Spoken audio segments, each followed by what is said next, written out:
Chegamos ao momento alto da adoração ao Senhor, momento em que a sua palavra será proclamada aos nossos corações. Eu convido a cada um dos irmãos aqui presentes a abrirem a palavra de Deus no Salmo 55.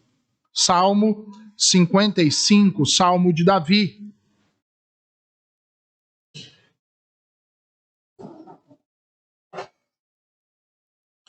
Salmo 55.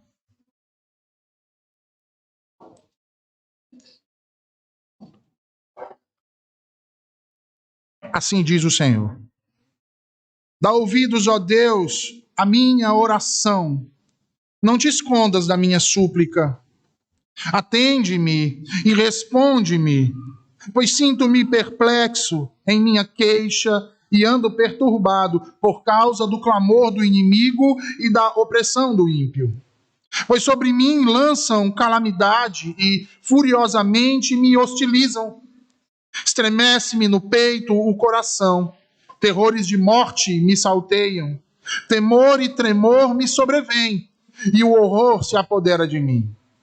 Então disse eu: quem me dera asas como de pomba, voaria e acharia pouso. Eis que fugiria para longe e ficaria no deserto. Dar-me-ia pressa em abrigar-me do vendaval e da procela. Destrói, Senhor, e confunde os seus conselhos, porque vejo violência e contenda na cidade. Dia e noite giram nas suas muralhas e muros adentro. Campeia a perversidade e a malícia. A destruição no meio dela. Das suas praças não se apartam a opressão e o engano. Com efeito, não é inimigo que me afronta. Se o fosse, eu o suportaria. Nem é o que me odeia quem se exalta contra mim, pois dele eu me esconderia. Mas és tu, homem meu igual, meu companheiro e meu íntimo amigo. Juntos andávamos, juntos nos entretínhamos e íamos com a multidão à casa de Deus. A morte os assalte e vivos desçam à cova, porque há maldade nas suas moradas e no seu íntimo. Eu, porém, invocarei a Deus e o Senhor me salvará. Amém. Até aqui, meus irmãos. Oremos mais uma vez ao Senhor.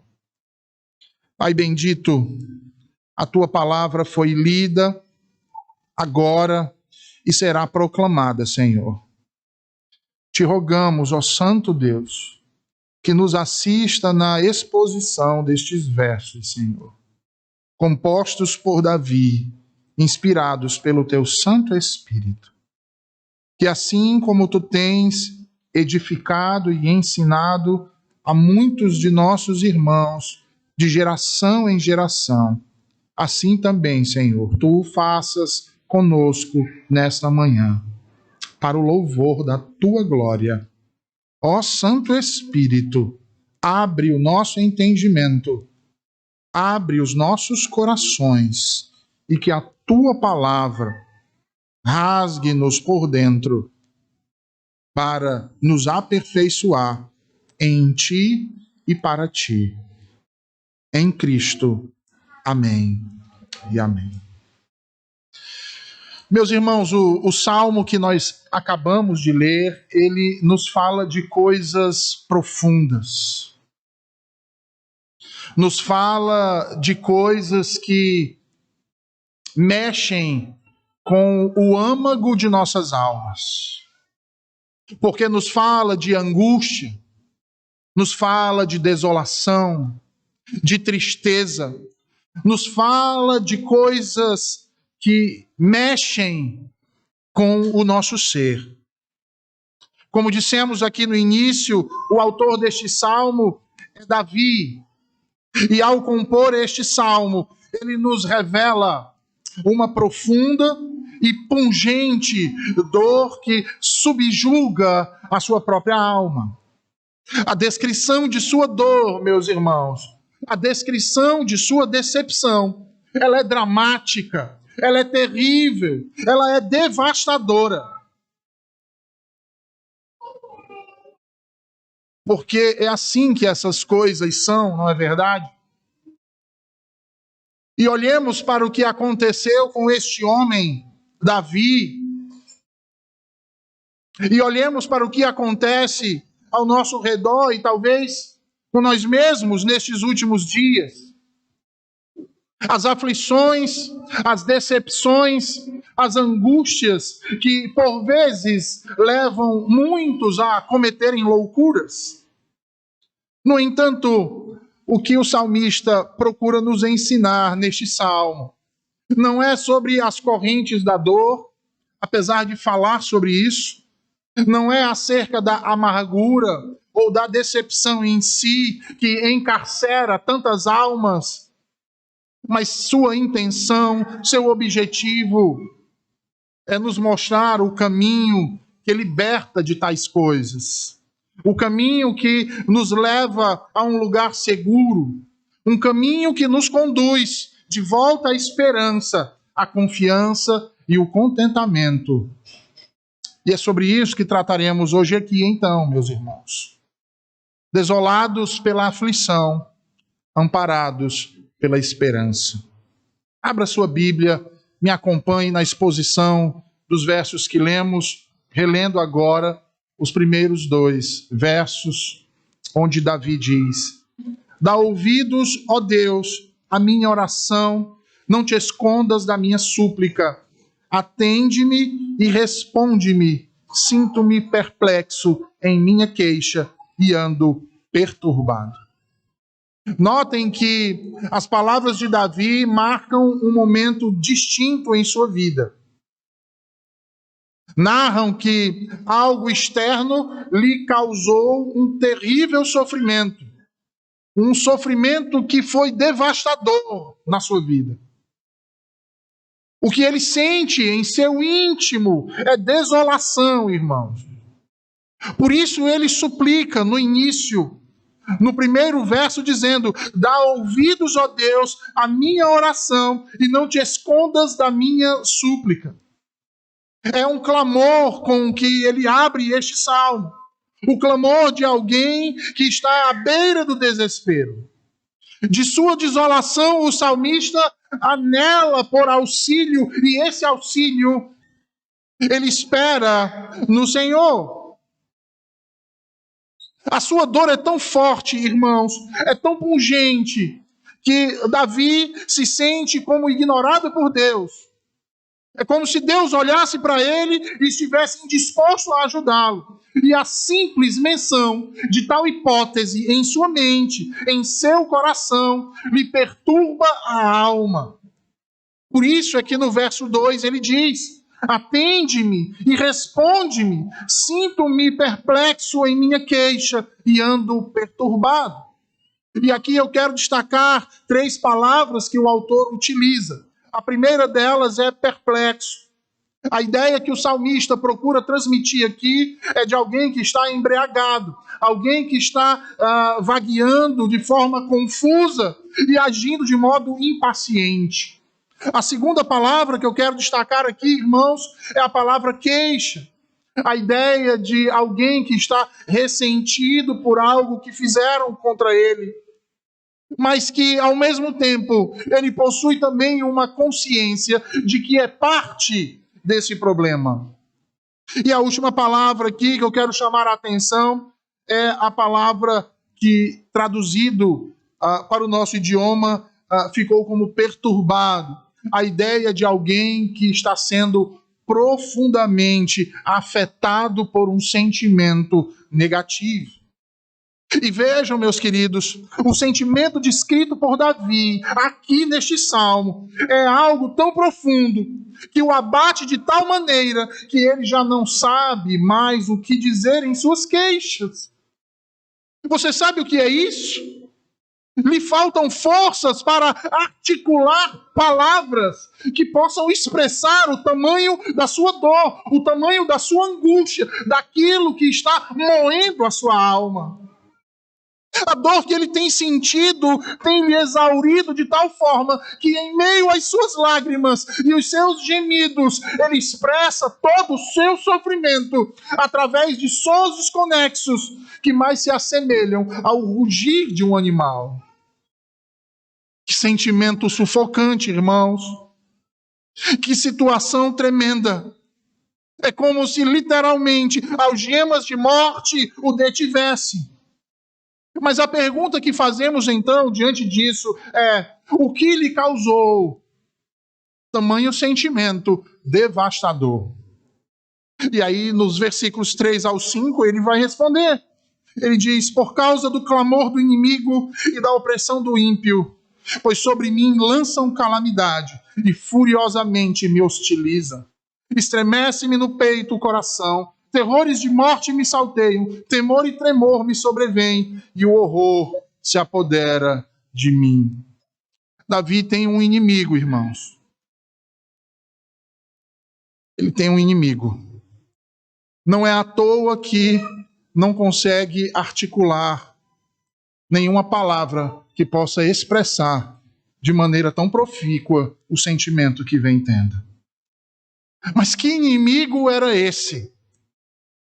Que inimigo tão terrível poderia provocar tamanho dano, tamanho terror, tamanha angústia a Davi? Esse inimigo não é identificado, exceto pela descrição de que trata-se de um ser perverso, de alguém que age movido por ódio, por rancor, por uma raiz de amargura.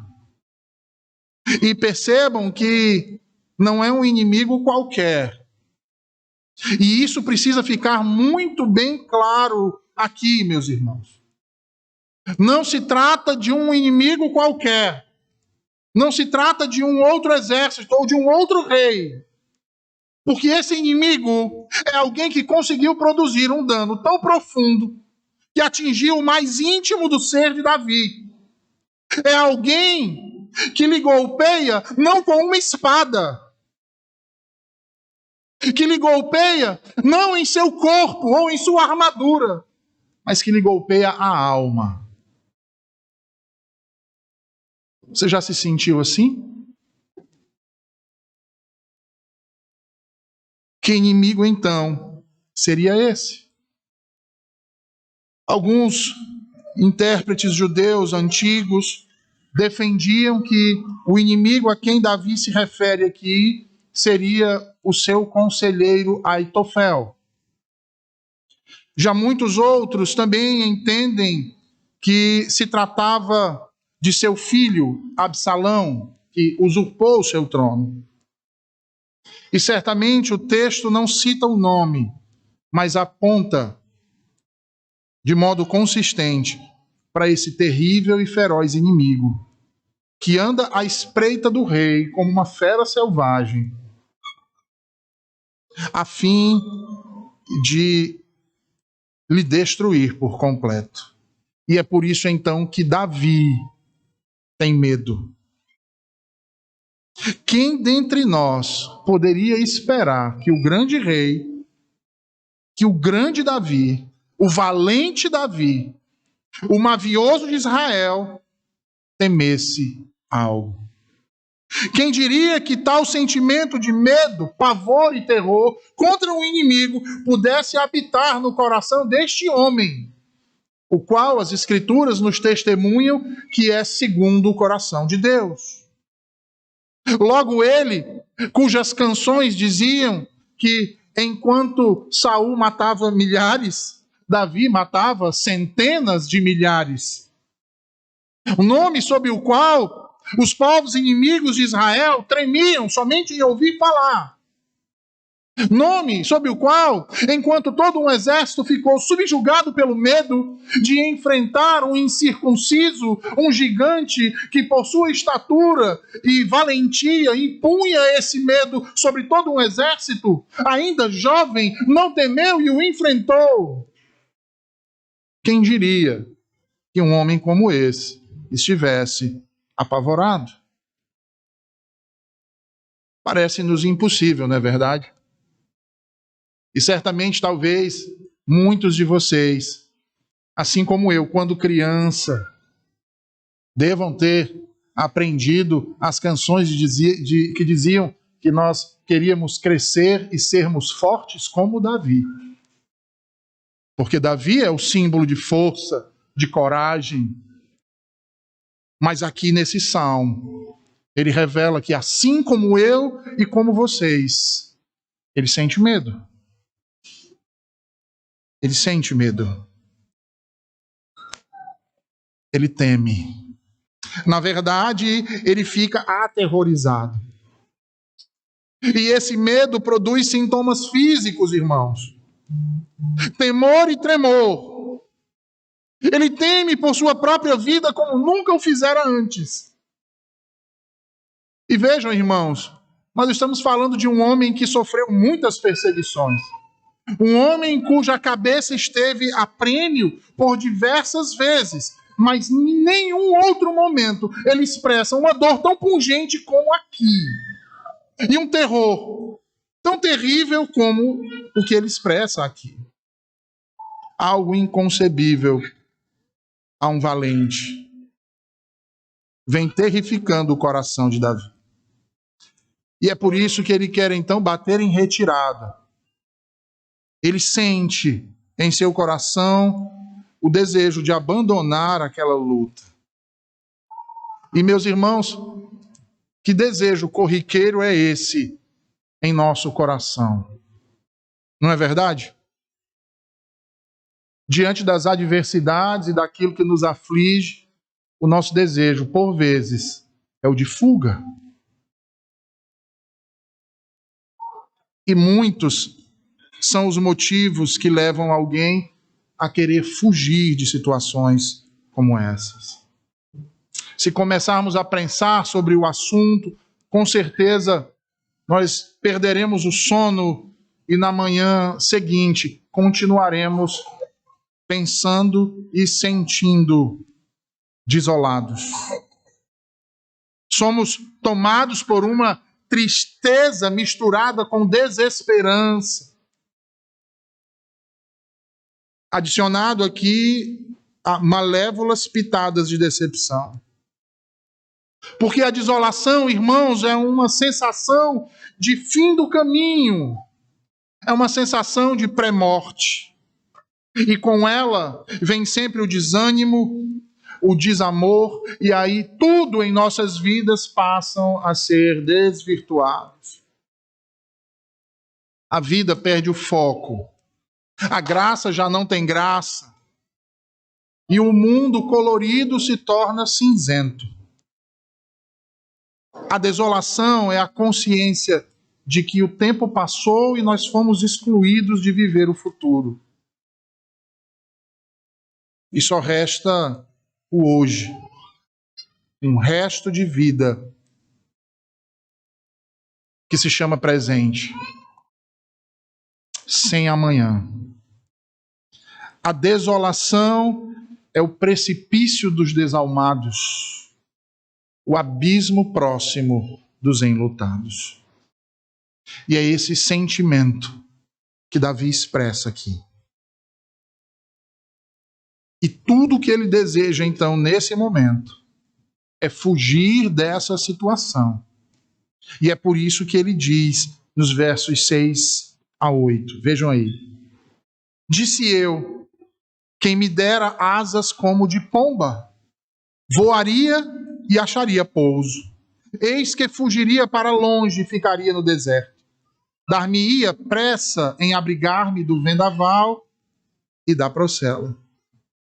Em outras palavras, o que Davi está dizendo aqui é que queria ser semelhante a uma pomba, a uma ave, para sair do estado em que ele se encontrava, para um estado que estivesse acima daquela situação e ele pudesse voar livremente para longe daquilo dali. Para um lugar de desolação, onde ninguém o achasse, ninguém o encontrasse. E Davi sabia muito bem se esconder em lugares desolados. Mas não é uma simples fuga, irmãos, da realidade proposta à sua frente. Vejam que o desejo do salmista, aqui afetado pela dor e pela angústia de todo o seu sofrimento, procura um lugar onde ele possa se refugiar, um lugar onde ele possa se recompor, sem ser tomado dessas coisas. E o lugar que ele escolhe para se esconder é o deserto. E a pergunta que surge para nós então é: por que o deserto? Porque no pior momento de sua vida, Davi procura se isolar de tudo e de todos. O desejo de seu coração é de sumir da presença de todos.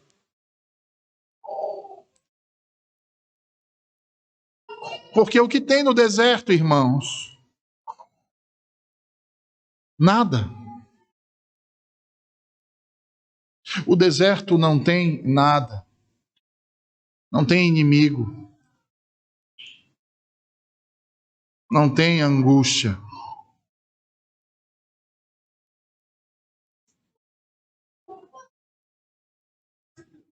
E não é assim que nós, muitas vezes, quando estamos aflitos e angustiados, pensamos? Geralmente é essa a primeira sensação: se esconder, nos retirar, ficarmos longe de tudo e de todos, para não sermos lembrados do problema. Buscamos fugir. Mas ao pensar nisso, Davi se lembra que o deserto é lugar também de morte. É lugar de seca ou de sequidão. E na sequidão de estio de seu coração, Davi se lembra então a quem pode recorrer. E é por isso então que ele clama ao Senhor. Veja aí no versículo 9. Ele diz: destrói, Senhor, e confunde os seus conselhos, porque vejo violência e contenda nas cidades. A ideia é a de dispersão de seus inimigos, de fazer com que eles abandonem os seus propósitos. E Davi olha para o Senhor, lembra então do pacto, e vem à sua mente aquilo que Deus outrora havia feito no passado, como em Babel, onde confundiu as línguas por causa dos maus propósitos daqueles homens, dissipando-os. Davi então faz alusão a esse evento e clama: confunde os seus conselhos, Senhor, confunde as suas palavras. E a alusão é perfeita, pois quando o Senhor confunde as línguas daqueles homens, eles não tiveram outra escolha a não ser o de abandonar os seus intentos. Sendo assim, irmãos, ao que tudo indica, o inimigo de Davi não era apenas uma pessoa, mas um grupo distinto. Prestem atenção nessas figuras que ele traz aqui para nós nos versículos 10 e 11, quando ele diz: dia e noite giram nas suas muralhas, e muros adentro, campeia a perversidade e a malícia, a destruição no meio dela, das suas praças não se apartam a opressão e o engano. Davi denuncia que há uma conspiração que penetrou a mente dos habitantes daquela cidade. Provavelmente a cidade que ele faz referência aqui é Jerusalém. Ele diz que aquelas pessoas falam e sussurram contra ele em cada esquina. Em cada esquina um assassino lhe espera.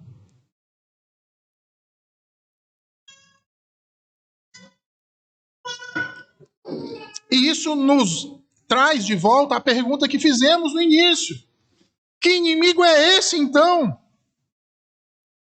Davi o revela, e o que ele nos traz mostra o porquê dele estar tão apreensivo e tão apavorado. Se fosse um oponente que se levantasse com insultos, ele daria conta, certamente. Se fosse um inimigo estrangeiro que se levantasse com uma espada, não haveria problema para Davi. Mas esse inimigo é muito pior do que qualquer um desses. Por que esse inimigo é muito pior, irmãos? Ora, porque é alguém próximo de Davi. E é isso que ele vai dizer aqui nos versos 12 a 14. Veja aí. Ele diz: com efeito, não é inimigo que me afronta. Se o fosse, eu o suportaria. Nem é o que me odeia quem se exalta contra mim, pois dele eu me esconderia. Mas és tu, homem, meu igual, meu companheiro e meu íntimo amigo. Observem isso, irmãos. Davi aqui não só nos apresenta o medo que se instalou profundamente no seu coração, mas a dor de ter sido traído. Por quem? Por alguém próximo, de sua máxima confiança. Alguém cujo seu coração batia acelerado ao encontrar. Alguém que ele amava. E isso é confirmado quando ele diz: juntos andávamos, juntos nos entretínhamos e íamos com a multidão à casa de Deus.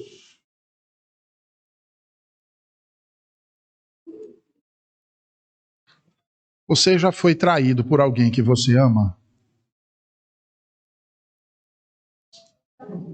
Por alguém em quem você depositava confiança? É esse o terrível inimigo de Davi aqui, irmãos. Alguém tão próximo que partilhava dos segredos do seu coração. Alguém que partilhava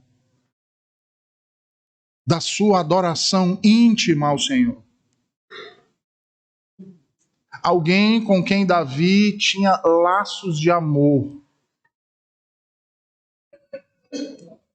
Alguém que participou da sua vida íntima e que, portanto, conhecia todos os seus segredos. E aqui eu quero lhe chamar nessa manhã para que você se coloque no lugar de Davi. E guardem isso nos corações de vocês, meus irmãos. É bom conhecer pessoas, mas melhor ainda é saber estabelecer limites para esse conhecimento, para que esse conhecimento não venha a se tornar uma arma contra você mesmo, expondo o mais íntimo das suas casas, de sua pessoa, a outros que podem, por causa da natureza pecaminosa e da imprevisibilidade de nossos corações, vir a usar tal conhecimento para destruí-lo. E isso não sou eu por mim mesmo que falo isso. É Davi quem nos dá esse exemplo. É Davi que nos mostra essa realidade. Não é de se admirar, irmãos, que ele esteja tão aterrado com o que houve. Porque esse inimigo, outrora amigo, outrora amado, era alguém que sabia como Davi agia, como Davi pensava, o que Davi fazia. Esse inimigo, vejam bem, era alguém que o conhecia não só exteriormente, mas principalmente interiormente. E é exatamente por isso, por manter essa relação tão estrita, tão próxima, tão íntima, que Davi então é levado a um grande dilema. E que dilema seria esse? Ora, a rebelião de sua casa, a revolução de seu próprio filho, que agora o persegue o próprio pai e coloca sua cabeça a prêmio. Diante dessa situação, o que você faria, irmão? Como você procederia? Davi jamais atentou contra a vida de Saul, apesar das várias oportunidades que teve para isso. Saul, mesmo perseguindo-o, mesmo o ameaçando de morte, mesmo colocando um exército para ir em sua busca, ao tê-lo em suas mãos por vezes, o poupou pelo respeito que tinha por aquele que se assentava no trono de Israel, colocado pelo próprio Deus, ungido pelo próprio Deus para isso. Como então ele poderia agora, irmãos, atentar contra a vida de seu próprio filho? Como ele poderia atentar contra a vida de seus amigos que outrora foram tão íntimos? Por isso Davi então ora ao Senhor e entrega toda a angústia e a aflição que tem vivido nas mãos do Senhor. Entrega a Deus toda essa terrível situação para que Deus tome conta daquilo que ele não estava sabendo como lidar. É por isso então que ele diz: eu, porém, invocarei o nome do Senhor. E, meus irmãos, aqui há algo que precisa ser aplicado às nossas vidas. O que devemos fazer quando não sabemos o que fazer? Muitos, ao passarem por uma situação insidiosa como essa, tomam dois caminhos. O primeiro deles é começar a desenvolver uma série de ilusões hipotéticas e reais. E deixam suas mentes divagarem e divagarem, como se diz, nas asas da imaginação.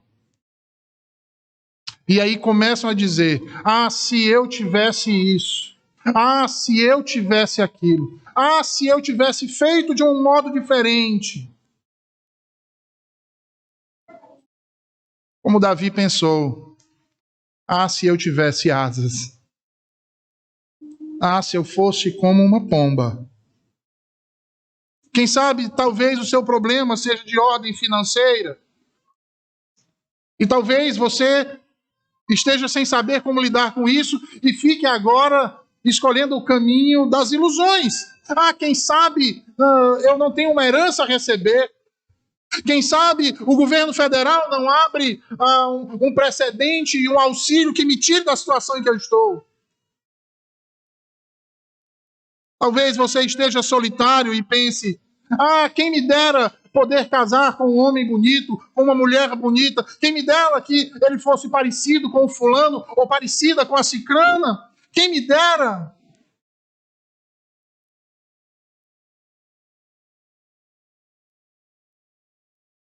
Quando se escolhe esse caminho, as pessoas se entregam àquilo que não é real, irmãos. Apesar do alívio temporário e fugaz que podem trazer, mas não eliminam o problema, porque não vão na causa. E esse caminho é um caminho muito perigoso, porque nos descola da realidade em que estamos inseridos para viver uma irrealidade e nos faz um sonhador. O segundo caminho é o da realidade. É o caminho da fé. É o caminho de depositar as nossas aflições e aquilo que nos aflige e os nossos dilemas e as nossas decisões totalmente nas mãos do Senhor. Apesar de sermos tentados em nos ver livres do sofrimento por meio da imaginação, por criar hipóteses de situações maravilhosas, Davi não se apegou a essas coisas. Antes, lançou mão de encarar a realidade de frente e nutrir as suas esperanças no Senhor, que é justo juiz e todo-poderoso. Você lembra de como ele encerra o Salmo 23? Ele encerra o Salmo 23 dizendo: eu, porém, confiarei em ti, Senhor. Porque tu os farás descer à sepultura Davi confia então o seu dilema ao Senhor, sabendo primeiramente que o Senhor é quem poderá cuidar dessa situação que fugira completamente ao seu controle. É como se Davi estivesse orando e dizendo: ó Deus, toma conta, controla aquilo que eu não posso mais ter controle. Ajuda-me e sara-me e ser justo juiz em nosso meio, Senhor. Na verdade, meus queridos, esse salmo no seu âmago é um salmo de confiança em Deus. Não a costumeira confiança que depositamos uns nos outros, mas a confiança de saber que ao entregar nas mãos do Senhor, Ele julgará a causa e dará a solução. Percebemos como Davi encontrou essa confiança e como nós também podemos encontrá-la. Porque existem situações na nossa vida, e certamente muitos de vocês aqui já devem ter participado disso, situações das quais você não tem a menor gerência, o menor controle. Mas Davi, inspirado pelo Espírito Santo de Deus, e portanto o próprio Deus nos diz que ainda que não tenhamos o controle, Ele tem o controle de todas as coisas.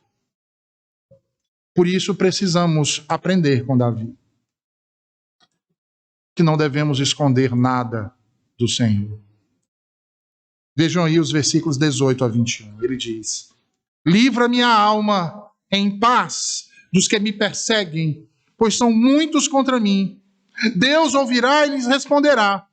Ele que preside desde a eternidade, porque não há neles mudança nenhuma e não temem a Deus. Tal homem estendeu as mãos contra os que tinham paz com ele. Corrompeu a sua aliança. A sua boca era mais macia que a manteiga, porém no coração havia guerra. As suas palavras eram mais brandas que o azeite, contudo, eram espadas desembainhadas. Em sua fragilidade e envolto em grande terror, ferido na alma, seus valores são tão grandes, os seus relacionamentos mais íntimos são aqui expostos com a pessoa do seu filho.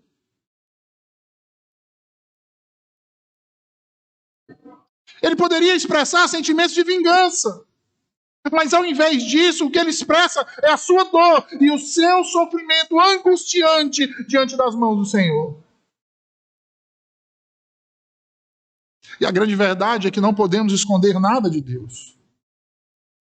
Nem mesmo os sentimentos mais profundos. Todos eles estão diante do Senhor. Meus queridos, certamente os nossos sentimentos vêm à tona. E não são poucas as vezes em que enganamos as pessoas ao nosso redor a respeito de tais sentimentos. Às vezes a gente não tem nada bem na nossa casa, estamos aflitos. Mas com medo de nos expor, passamos pelas pessoas, as pessoas nos cumprimentam e perguntam: está tudo bem? E nós respondemos tantas e quantas vezes: sim, tudo está bem. Mas por dentro sabemos que não há nada bem, não vai nada bem. Na verdade, tudo vai mal. E talvez a pessoa que não lhe conheça tão intimamente, que não lhe conheça tão proficuamente, olhe para você e se contente com a sua resposta. Mas certamente há um que lhe conhece como nem mesmo você conhece a si mesmo. E desse nós não podemos ocultar nada, nem esconder nada. Por mais que você tente desesperadamente esconder dos homens a sua dor, o seu problema, Deus sabe da sua aflição. Deus sabe do seu sofrimento. Ele sabe exatamente a medida da sua dor. O pavor que se instala em seu coração, na sua alma. E Ele mostra então a saída. Buscá-lo, confessar, colocar diante do seu trono aquilo que tem nos afligido. pois como Pai amoroso e gracioso que Ele é, o que mais Ele deseja é nos conceder a paz, a alegria e a esperança de viver verdadeiramente. Davi, então, abre seu coração diante de Deus. E ele faz isso através de uma oração flamejante, irmãos. Ou seja, fervorosa. E ao orar ao Senhor, ao clamar ao Senhor, há um poder, pela graça e pela ação do Santo Espírito de Deus, que habita em nós. Um poder que é sanador, irmãos. Que ao expressarmos ao Senhor a mais profunda dor, e ao chegar aos ouvidos de Deus, de imediato, irmãos, nosso coração é tomado de paz, de consolo e de alegria. Quando expressamos os nossos sentimentos e nos prostramos diante da face do Deus Altíssimo, a nossa alma é restaurada. E o fardo pesado demais que carregávamos é então agora retirado de sobre nós pela pessoa do unigênito, nosso Salvador Jesus Cristo. A angústia que atingiu Davi o atingiu pela adversidade. E eu vejo aquele homem conhecido também como o mavioso de Israel, e tem uma imagem muito intrigante que destaca o grande rei com uma lira ou uma harpa a tocá-la com seus dedos. E eu fico imaginando Davi diante de uma situação como essa, irmãos, em seus aposentos, tomando aquela harpa em suas mãos, passando seus dedos entre aquelas cordas, recordando do amor e da comunhão que mantinha com o seu pequeno Absalom, as esperanças que nutriu desde o dia que o tomou em seus braços, após seu nascimento, aquele que traria paz. Lembra do seu filho correndo pelos corredores do seu palácio, correndo em direção aos seus braços, ainda tão pequeno e tão frágil, procurando carinho, procurando um afago. O filho que ele tanto amava, que para onde ia o carregava consigo e nutria tantas esperanças. Agora, no fundo do seu quarto, com sua harpa nas mãos, as lágrimas alagam o seu leito, pois lembra do que seu filho tem feito. E é tomado de angústia e pungente dor, traído por aquele a quem tanto amou. Mas enquanto chora, ele também clama e compõe este hino em meio a grandes, profundos sentimentos de dor e angústia. E o faz na presença de Deus, irmãos, adorando ao Senhor. Davi coloca diante de Deus a sua aflição e por isso lhe pede asas. Lhe pede que o coloque suspenso no ar. Que no calor de sua dor, Deus age então com justiça. Que venha a sua justiça. E aí Davi ora imprecatoriamente. E meus irmãos, quando lemos os salmos onde o salmista clama por vingança contra os seus inimigos, muitos de nós ainda ficam assombrados. Mas o que Cristo pediu? Mas o que pedimos a Jesus Cristo quando pronunciamos a oração que o Senhor nos ensinou. Quando pedimos que Ele volte, que Ele estabeleça o seu reino, nós estamos pedindo por justiça. Estamos clamando a Deus que venha e estabeleça o seu reino de justiça.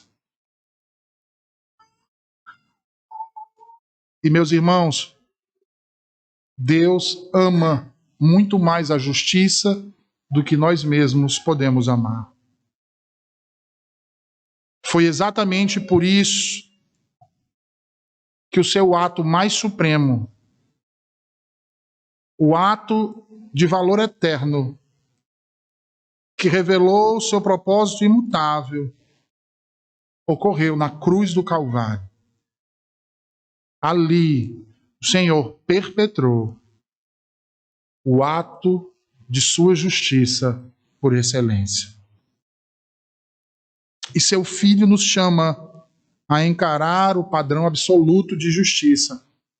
Embora os sentimentos de vingança que de vez em quando nós temos em nosso coração nos digam para pedir que justiça seja feita a qualquer custo. No entanto, é nele, por ele e através dele que devemos esperar por essa justiça. Não é na justiça dos homens, porque ela é falha, mas é na justiça de Deus, porque somente no Senhor há verdadeira justiça. Que magistrado poderia fazer de fato justiça? Somente Cristo, irmãos. Somente o Senhor. E é por isso então que Davi clama ao Senhor,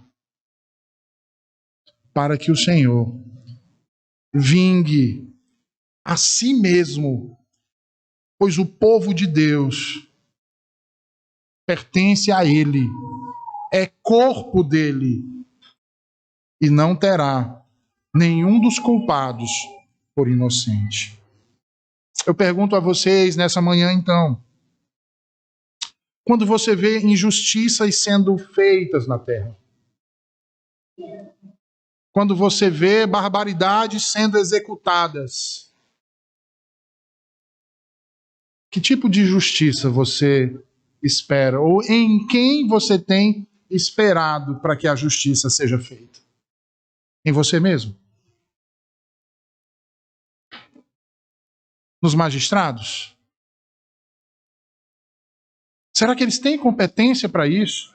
Será que você tem competência para fazer justiça com as próprias mãos? Davi era rei. Um rei segundo o coração de Deus, separado pelo próprio Deus, entronizado pelo próprio Deus, cuidado pelo próprio Deus, amado pelo próprio Deus, e ainda assim não se sentiu capaz de julgar uma causa como essa. Antes colocou nas mãos do Senhor. E nós o que temos feito, irmãos?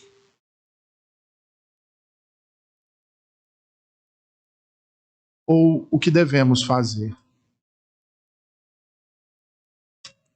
E aí eu volto à pergunta que eu fiz no começo. O que devemos fazer quando não sabemos o que fazer? Davi nos ensina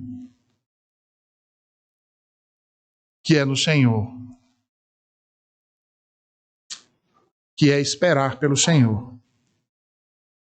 Você tem colocado nas mãos do Senhor as suas causas, as suas dores, os seus sofrimentos.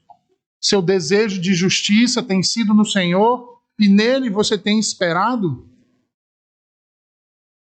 Ou será que você quer dar uma mãozinha para Deus intervindo hoje? Só Deus, irmãos, tem uma balança justa. Veja, se confiamos em Deus a nossa própria salvação, deveríamos da mesma forma exaltar a nossa justiça, visto que no seu Filho é que a nossa justiça está fundamentada. Se confiamos em Deus por nossa própria salvação, como não confiaríamos que Ele será justo em todas as coisas? Certamente, independente da sua vontade, Ele será. E uma das coisas mais maravilhosas, meus irmãos, que nós podemos encontrar nas Escrituras, é que o perdão é o mais alto objetivo da soberania de Deus. Logo, desistir da nossa amargura e de nosso sentimento de vingança e de autojustiça é o primeiro passo que devemos dar. Davi declara sua confiança ao dizer: quanto a mim, confio em Deus. Mas veja que a afirmação de Davi vai mais profundo do que uma simples declaração. Sua expressão está na quinta estrofe desse salmo, começando lá no versículo 16, onde a sua declaração é feita, sobretudo, firmada no passado. Deus o salvou, Deus o ouviu e Deus o resgatou. Portanto, a sua confiança está baseada na ação de Deus em sua própria vida. E esse é um sentimento que não é abstrato, mas um socorro imediato em meio às lutas que travamos todos os dias. E essas palavras de Davi é como se ele estivesse dizendo: Deus está presente. E o Deus presente julga sempre retamente. Porque ele não está morto. Ele é o Deus vivo. E aqui é onde reside a marca da maturidade espiritual, irmãos. Contra os impulsos instintivos de procurar por um culpado. Se quisermos realmente sermos humanos, mais do que animais, temos que nos erguer acima dos nossos instintos.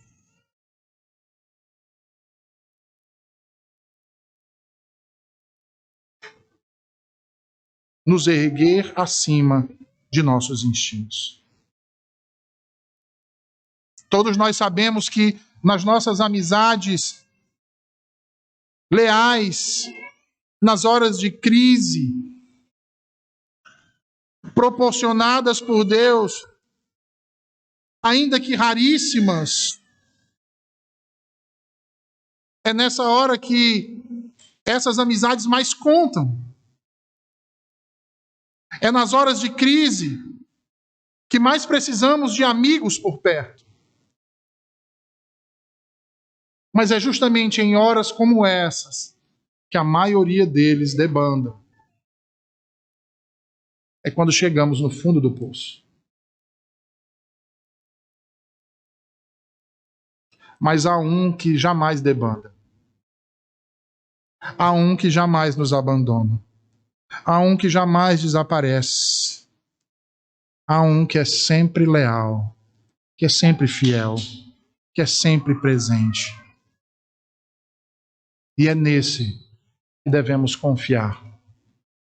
E é nesse que devemos nos consolar. E é nesse que devemos nos espelhar. Jesus Cristo, nosso bendito Salvador. E é por isso que Davi conclui, veja aí o versículo 22, dizendo: confia os teus cuidados ao Senhor, e Ele te susterá. Jamais permitirá que o justo seja abalado. Há certamente, meus irmãos, nas palavras do salmista, de modo legítimo, um direcionamento a pessoas próximas, pessoas amadas. Seu filho Absalão é uma grande possibilidade, e eu entendo que as palavras são direcionadas a isso, a esse evento. Mas há uma outra realidade muito maior. Porque essa dor pungente que fez Davi escrever este salmo aponta para uma dor de uma traição ainda maior, sofrida por aquele único justo que morreu para justificar injustos, Jesus Cristo. A sua aflição foi tão tremenda e tão terrível que seus poros exauriram seu sangue. A dor que o salmista manifesta aqui aponta para a dor daquele que morreu por nós. E que não foi naqueles que o negaram, não foi naquele que o traiu que ele achou consolo, mas naquele que o enviou e que em cuja obediência provou o seu amor. Porque ainda que tivesse que passar pela morte, como passou, aquele a quem confiou o ressuscitou, para que todos aqueles que nele creem, que nele confiam, que nele aguardam por justiça, sejam também ressuscitados no último dia. Que o Senhor nos abençoe. Vamos orar? Senhor Deus, quão maravilhosa é a tua graça, a tua palavra a nós nessa manhã, Senhor. Senhor, vem sarar as feridas de alma do teu povo que aqui se reúne, Senhor. Vem, ó Deus, nos consolar, nos dando, Senhor, força quando estivermos fracos, nos erguendo quando sucumbirmos. Vem, Senhor, e nos faz confiar mais em Ti, todos os dias de nossa existência. E que seja para o louvor da Tua glória. Em nome de Jesus. Amém e amém.